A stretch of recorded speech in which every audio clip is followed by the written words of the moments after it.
नमस्कार, मैं हूं कुमार गजेंद्र। जनपद ऑन द स्पॉट में आपका स्वागत है।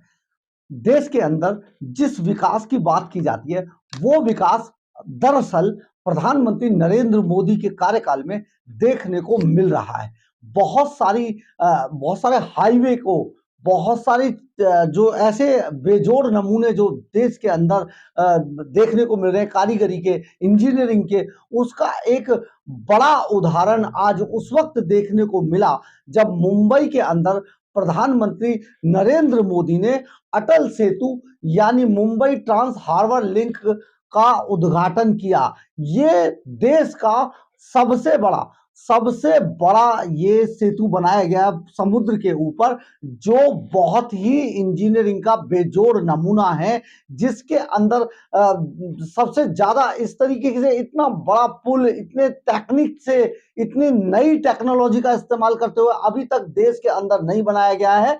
17,840 करोड़ की लागत से बना यह लिंक भारत का सबसे लंबा पुल है। इसे इंफ्रास्ट्रक्चर सेक्टर की कंपनी लार्सन एंड टूब्रो ने बनाया है।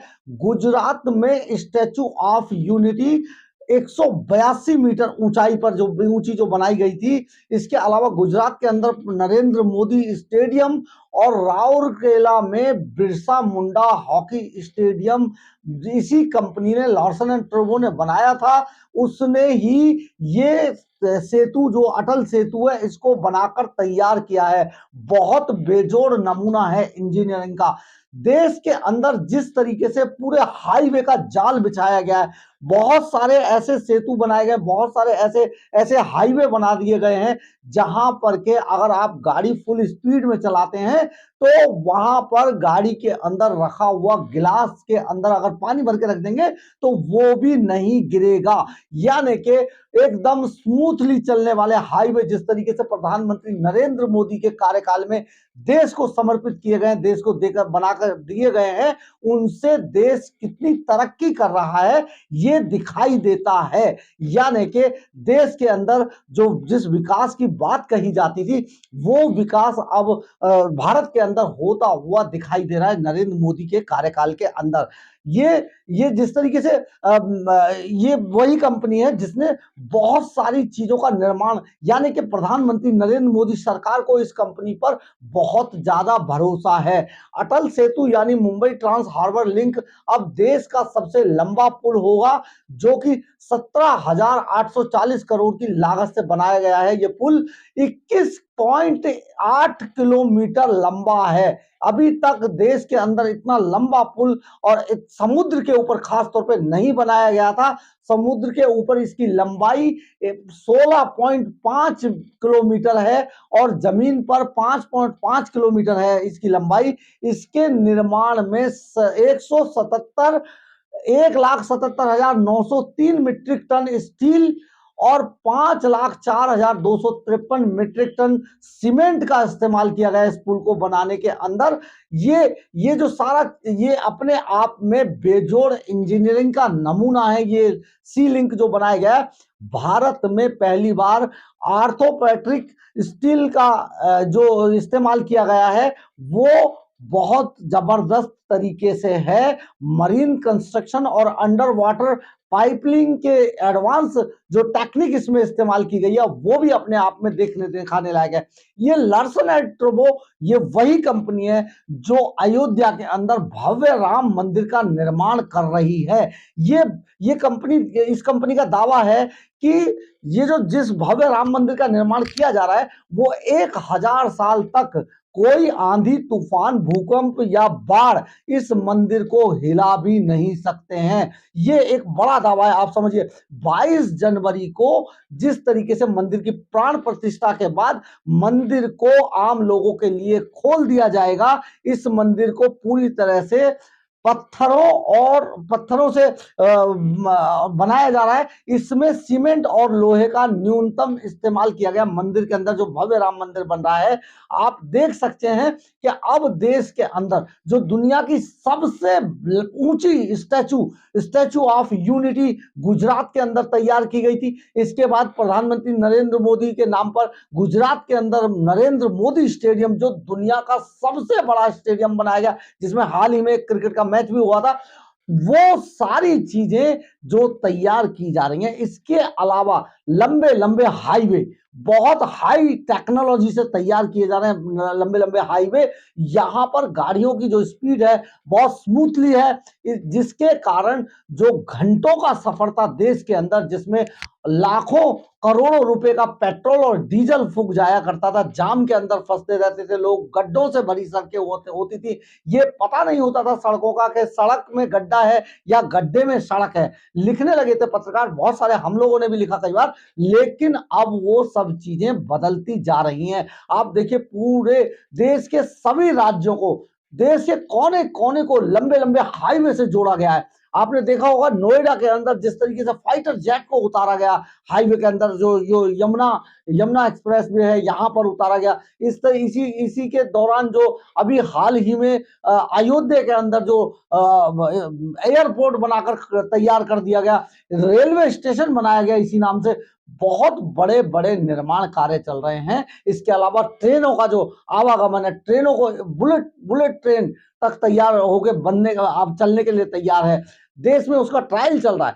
कई स्थानों पर देश के कोने कोने में जिस तरीके का विकास दिखाई दे रहा है, जो विकास चाहिए होता है, देश उस तरफ तरक्की की तरफ जा रहा है। लोग जिस तरीके से जो बातें करते हैं, जो जिस तरीके से देश का जो हाल था, बहुत बुरी स्थिति थी सड़कों की देश के अंदर, हाईवे का नामो निशान नहीं था, बड़े बड़े गड्ढे हुआ करते थे। बहुत सारी चीजें जो हाईवे से जोड़ दी गई हैं, बहुत सारे लोगों को रोजगार मिल रहा है इसमें, लाखों लोग इन कामों के अंदर लगे हुए हैं जो रोजगार का एक जरिया बन रहे हैं। इसी तरीके से अगर देश के अंदर देखा जाए कि जिस तरीके से भगवान राम के मंदिर को लेकर बहुत सारे जो पार्टी के लोग हैं वो जिस तरीके की आलोचना कर रहे हैं, इसके अलावा जो वो कहते हैं कि यहाँ पर तो मंदिर का क्या फायदा होता है, मंदिर कैसे बनाया गया, या कई तरीके की जो टिप्पणी करते हैं, आप सोचिए जरा कि जिस तरीके से अयोध्या को सजा संवार कर तैयार किया गया है, जिस तरीके से वहां व्यवसाय के लिए खोला गया है, जिस तरीके से वहां टूरिज्म के रास्ते खुल रहे हैं, जिस तरीके से विदेशी पर्यटकों को वहां आमंत्रित किया गया, आज पूरी दुनिया की नजर है। इससे बहुत बड़ा रोजगार के संसाधन जो देश के अंदर खड़े हुए हैं वो अपने आप में एक मिसाल है। और सबसे बड़ी बात यह है कि देश के अंदर कहीं से कहीं तक आने जाने के लिए और जो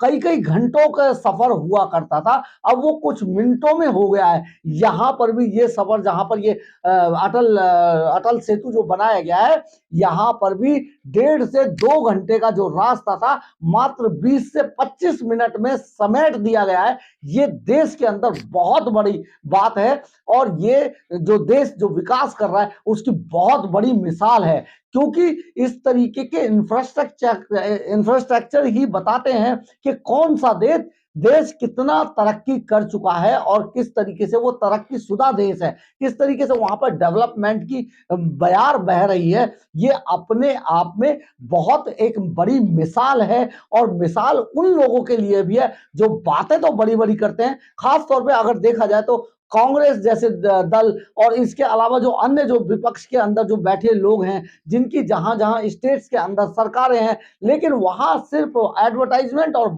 विज्ञापनों में ही सरकार का जो तरक्की है, प्रोग्रेस है, वो दिखाई देती है, लेकिन कहीं पर भी धरातल पे कुछ नजर नहीं आता है ये।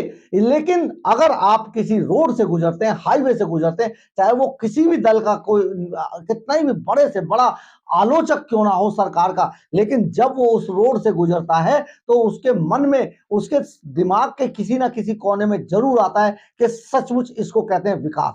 ये अपने आप में बड़ी बात है। बहुत सारे लोग आज जिस तरीके के रोजगार को लेके सवाल पूछ रहे हैं, सवाल कर रहे हैं, वो अपने गिरेबान में भी उनको झांक कर देखना चाहिए कि उन्होंने अपने स्टेट्स में रोजगार के लिए क्या किया। सब स्टेट्स के जो ज्यादातर स्टेट के लोग आज दिल्ली के अंदर रोजगार तलाशने आते हैं। अगर उनको अपने ही राज्यों में रोजगार मिलेगा तो दिल्ली की राह वो कभी नहीं पकड़ेंगे।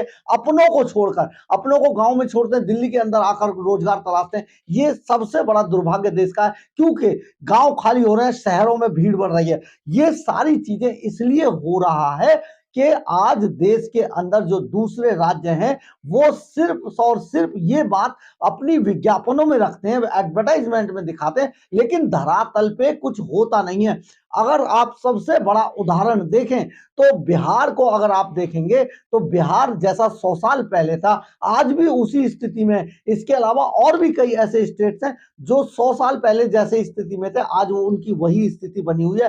जो थोड़ा बहुत विकास, थोड़ी बहुत तरक्की हुई है, थोड़ा बहुत विकास हुआ है, वो नाम के लिए ही हुआ है। बाकी सारा पैसा वहां के नेता, वहां के सीएम, वहां के जो दूसरे नेता थे वो सब पचा गए, अपने विकास किया उन्होंने, राज्य को पीछे छोड़ दिया। ये अपने आप में बड़ी बात है। लेकिन जिस तरीके से आज सड़कों का जाल बिछाया जा रहा है देश के अंदर, जिस तरीके से बहुत सारे ये सीलिंग्स बनाए गए हैं, जिस तरीके से बहुत सारे फ्लाईओवर तैयार किए जा रहे हैं, जिस तरीके से बहुत सारी टनल्स बनाई जा रही हैं, ये अपने आप में मिसाल है। और भारत इसी तरीके से तरक्की करे ऐसा हम सब सोचते हैं देशवासी।